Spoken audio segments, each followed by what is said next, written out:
In 1989, a car appeared that shouldn't have existed.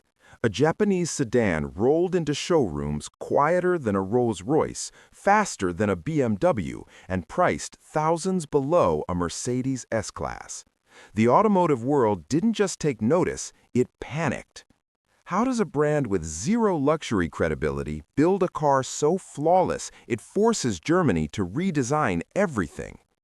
The Lexus LS launched in September 1989 as Toyota's first-ever luxury vehicle, aimed directly at the American market. The Lexus LS wasn't just a new model, it was an entirely new brand, built from nothing with one mission: destroy the myth that only Europeans could build a true luxury car. This wasn't about making a good car, it was about making a perfect car. And the story of how Toyota did it reveals obsession, espionage-level research, and a willingness to lose billions to win respect. The Lexus LS wasn't designed in a boardroom, it was designed in your driveway. In a private room at a Tokyo hotel in 1983, Toyota chairman Eiji Toyota asked his engineers a single question: can we create a luxury car to challenge the very best? The project was codenamed Circle F, short for flagship. No one outside a tiny team knew it existed. Toyota's luxury problem was simple. Buyers saw the brand as reliable but boring. The Corona, the Camry, the Corolla, all sensible, none desirable. To the American executive class, a Toyota was what the nanny drove. If Toyota wanted respect, it needed a halo car that out-engineered the Germans at their own game. Engineers flew to Los Angeles between 1985 and 1987, not to build, but to watch. They rented luxury cars and parked outside country clubs, five-star hotels, and gated communities. They interviewed hundreds of wealthy Americans about what they loved and hated in their Mercedes, BMW, and Jaguar sedans. The engineers measured the exact sound frequency of a closing door. They timed how long it took for cabin air to cool in Arizona heat. They noted that American buyers wanted space, silence, and reliability over badge prestige. One story became legend. An engineer noticed that luxury owners hated the feeling of a rough engine idle at stoplights. So Toyota designed a V8 so smooth you could balance a pyramid of champagne glasses on the valve cover while the engine ran. Chief engineer Ichiro Suzuki imposed brutal standards between 1987 and 1989. If a panel gap was off by half a millimeter, the entire car was rejected. Wind noise above 60 miles per hour? Unacceptable. The team tested the LS400 for over 2 million miles across Death Valley, the Arctic Circle, and the German Autobahn. They obsessed over details no one would see: the feel of the turn signal stalk, the weight of the glove box door, the way headlights illuminated a rainy road at night. Toyota spent over $1 billion on development, knowing the LS might fail. But failure wasn't the risk. The risk was launching something merely good. In luxury, good enough is death. The LS400 debuted in the United States in September 1989 with a base price of $35,000, about $15,000 less than a comparable Mercedes 426 SEL. Journalists were stunned. The LS400 was quieter inside at 70 miles per hour than a Mercedes was standing still. It had more rear legroom than a long-wheelbase BMW 735i. And in early reliability surveys, it scored higher than any luxury car ever tested. Mercedes called an emergency board meeting. BMW accelerated the 7 Series redesign by 2 years. Within 12 months, Lexus sold over 63,000 units in America alone, becoming the best-selling luxury import. The Germans had been ambushed. Video footage from the 1989 press launch shows a pyramid of filled champagne glasses stacked on the LS400's engine while it idles. The liquid never ripples. Independent automotive journalists replicated the test with the same result, confirming the engine's extraordinary low vibration levels. Road and Track measured interior noise at 68 miles per hour. The LS400 recorded 68 decibels, compared to 62 for the Mercedes 426 SEL and 64 for the BMW 735i. For context, a library whisper measures around 30 decibels. The LS400 wasn't just quiet, it was isolating.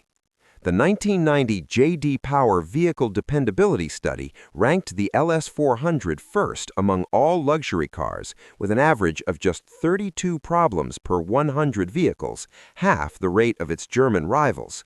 Not everyone celebrated. European automotive journalists accuse the LS of being soulless, a car that prioritized comfort over driving engagement. Critics argued it was too soft, too quiet, too isolated from the road. To purists, a luxury car should communicate with the driver. The LS felt like sitting in a sensory deprivation tank. Some accused Toyota of copying. The LS's styling echoed the Mercedes W126 and the Jaguar XJ40. Toyota didn't deny studying competitors, but insisted every line served aerodynamics or interior space. There's also debate over whether the LS truly changed the industry or simply forced rivals to improve what they were already planning. Mercedes had begun work on the W140 S-Class before the LS launched, though many insiders later admitted Lexus accelerated timelines and quality benchmarks. For the engineers, the LS was personal. Many had spent childhoods in post-war Japan, watching their country rebuild through craftsmanship and precision. To them, the LS wasn't just a product, it was proof that Japanese engineering could stand equal to any legacy in the world. For American buyers, the LS offered something rare, luxury without the repair anxiety. Owners reported feeling respected by a brand that didn't demand loyalty through heritage, but earned it through execution. The car didn't break. The dealers didn't condescend. For the first time, luxury felt accessible without compromise. For Detroit and Germany, the LS was a wake-up call. Cadillac's market share in luxury sedans dropped 22% between 1989 and 1992. BMW and Mercedes both overhauled quality control processes, acknowledging privately that Lexus had exposed complacency. The LS rewrote the rules of what luxury meant. Before 1989, prestige came from heritage, from decades of racing pedigree or royal patronage. Lexus proved that prestige could be engineered, that if you made something undeniably better, the badge would earn meaning. Think of it like this. Mercedes sold you a story about Stuttgart craftsmanship. BMW sold you the ultimate driving machine. Lexus sold you a car that simply worked every day without drama. It was the difference between a Rolex and a Grand Seiko. One had the name, the other had the precision. The LS didn't beat Mercedes by being louder, it beat them by being quieter. The LS also changed how manufacturers thought about quality. Toyota introduced Kaizen obsession into luxury production, continuous microscopic improvement. Panel gaps tightened, paint thickness increased, supplier tolerances became non-negotiable. By the mid-1990s, even Ferrari and Porsche were studying Lexus assembly plants. The cultural impact mattered too. The LS broke the idea that only Europe could define taste. It showed that a Japanese company, rooted in efficiency and humility, could create something beautiful, powerful, and desirable. That shift opened doors for Acura, Infiniti, Genesis, and every luxury brand that followed from outside Germany. Here's what we know. Toyota spent over $1 billion and 6 years to build a car that outperformed, outlasted, and undercut the world's best luxury sedans. It worked. The LS400 became the most reliable luxury car ever tested and forced an entire industry to raise standards. What we don't know is whether Lexus would have succeeded without perfect timing, launching just as American buyers were open to alternatives and just as quality data became public and trusted. But one thing is certain, the LS didn't just compete, it redefined the game. If Lexus continues prioritizing refinement, hybrid technology, and long-term reliability, the LS will remain the default choice for buyers who value peace of mind over brand prestige. The 2024 LS500H already offers near-silent EV-like driving with V6 power. If industry shifts to EVs, Lexus faces a challenge with high confidence of impact. Electric cars are inherently quiet and smooth, the LS's signature advantages. If rivals like Mercedes EQS or BMW E7 deliver equal refinement with faster charging and more tech, the LS loses its edge. Lexus has confirmed an electric LS successor by 2027, but details remain scarce.